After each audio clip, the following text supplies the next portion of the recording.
This picture of the new creation is being formed and painted and planned by all humanity. The wishes for a better life in the thoughts of many are drawing a tree here, a stream there, and so on this painting.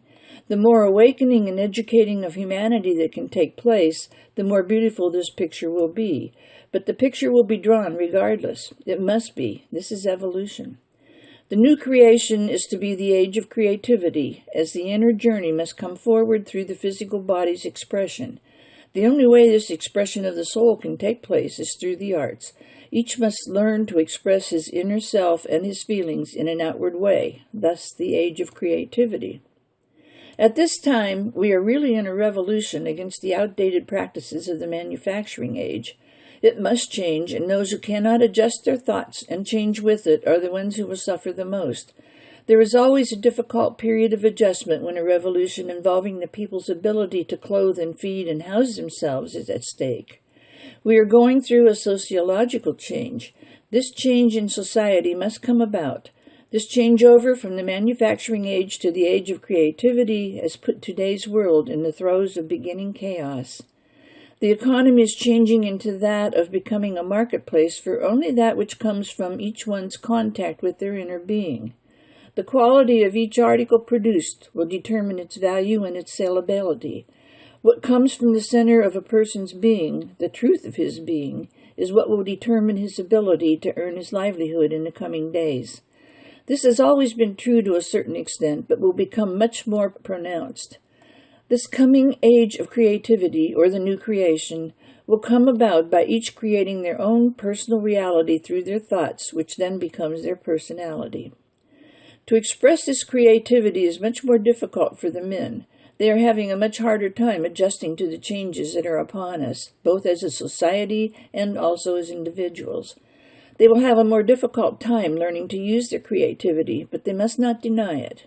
Men need to have the emotional release of beauty through creativity to help soften and color the male ego and make its masculinity at its finest. Women need to have the ability to be able to create beauty and express it in a powerful yet dainty and feminine way.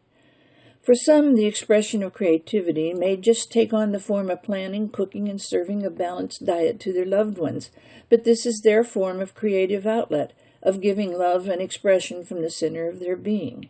For another, it may be growing flowers in their garden, their love of nature being expressed through the growing of these beautiful flowers, and most often giving them away as their gift to their fellow man, and what a beautiful gift it is. The mineral kingdom expresses love in many different ways also, the gemstones through their beauty and other minerals through health-giving qualities. Flowers express their love with their perfume, the very essence of their being. Other plants and trees express love with their healing qualities or the comfort they give with their shade. Birds express their love with the beauty of their song. Other animals express their love with their gracefulness or their agility or their beauty.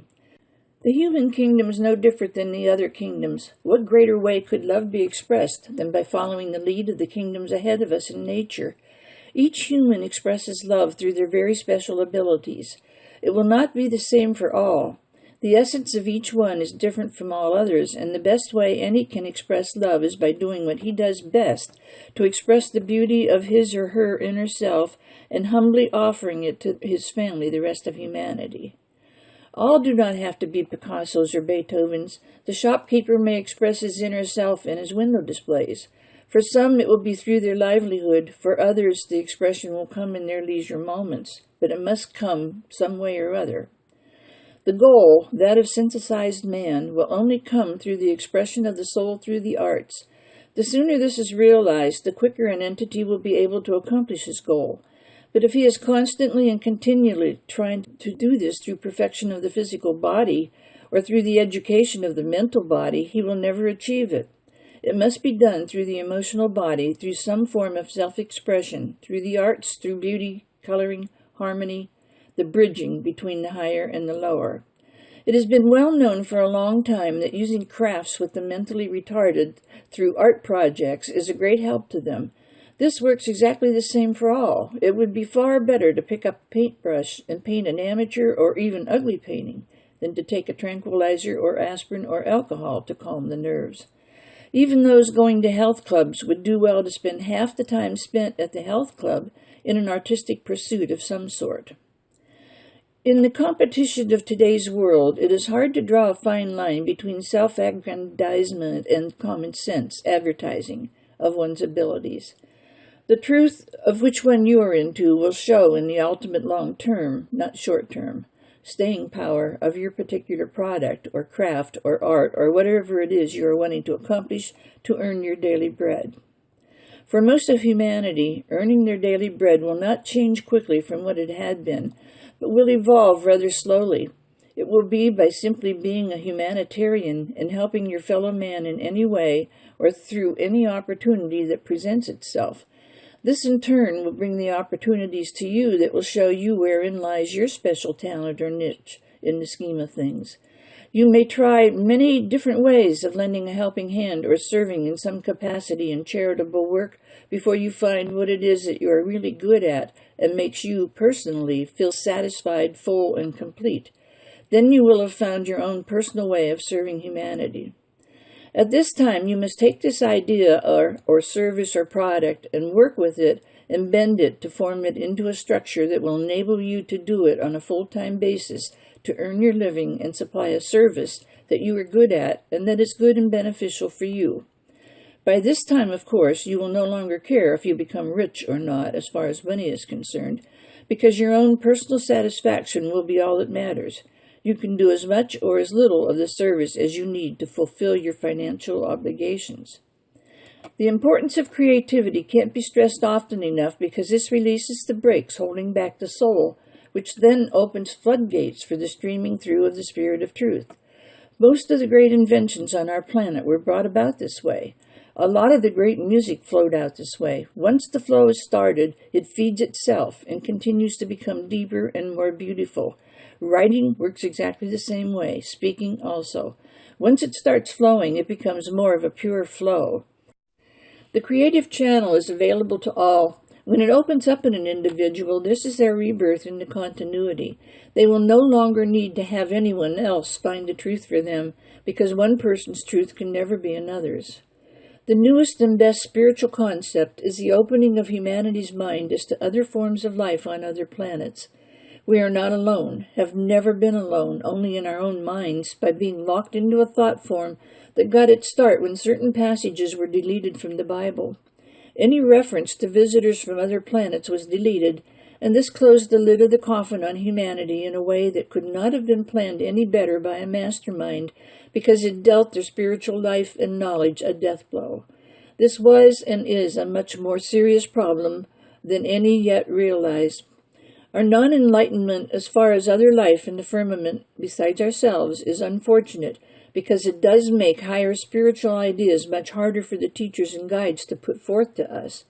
Just a simple belief in other life forms is all that is needed to open wide the spiritual doors. There is no way anyone could have foreseen how serious a problem this would become as far as blocking the minds of these divine sparks and preventing them from attaining their birthright, their divine mind, which each of them have, unused for the most part, as an integral part of them. It can be compared to a lamp with a bulb in it that is connected to an electrical outlet but is never turned on at the switch by the homeowner. Picture all this unused light and untapped energy, and then consider that only one light in every 10,000 people is ever turned on.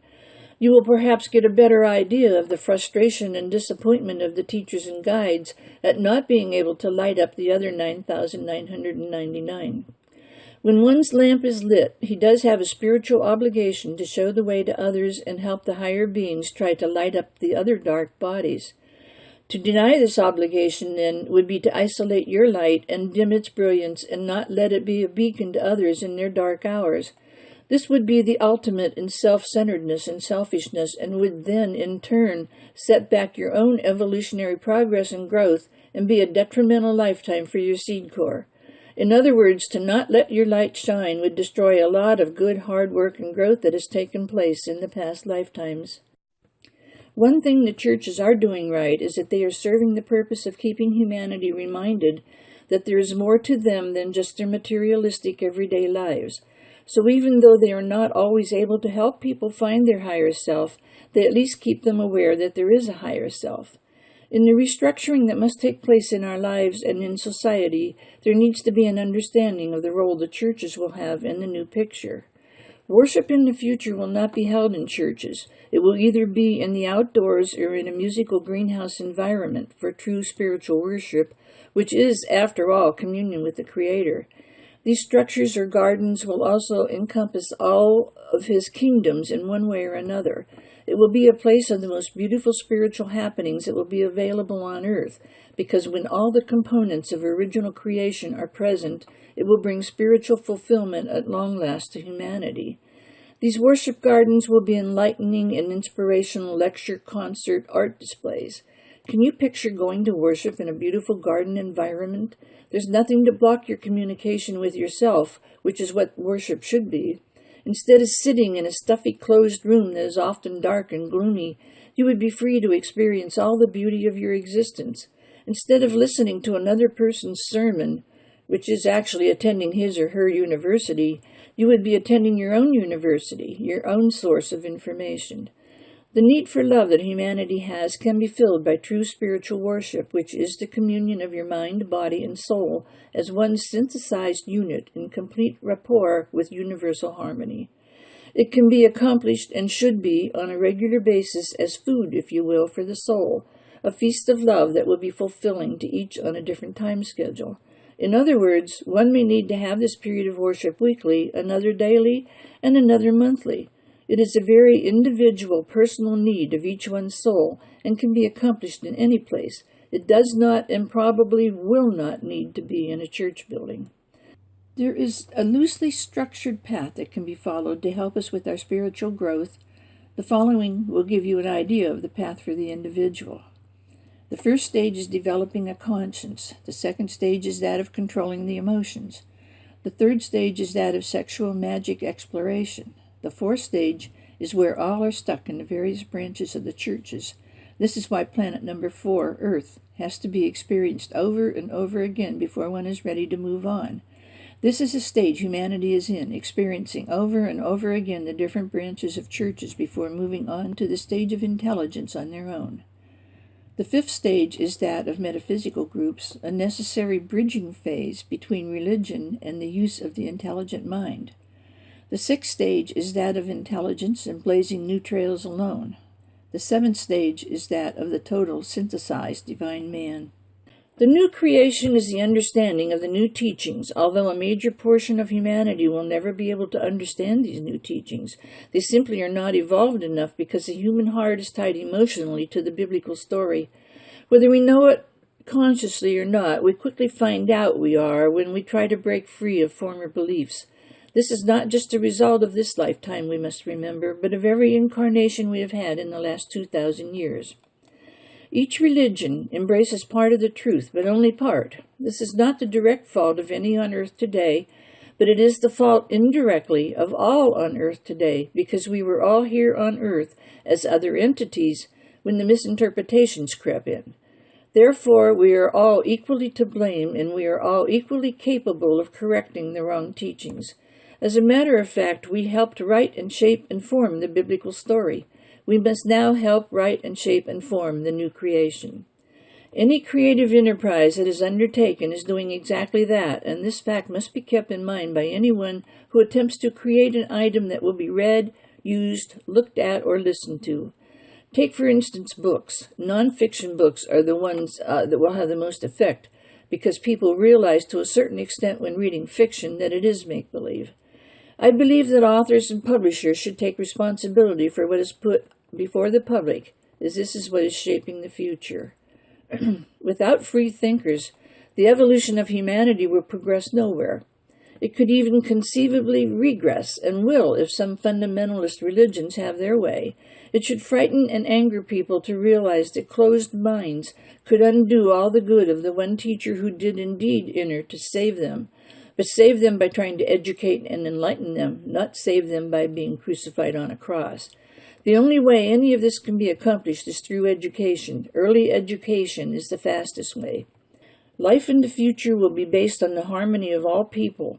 Harmony will be achieved when each person gains self-esteem.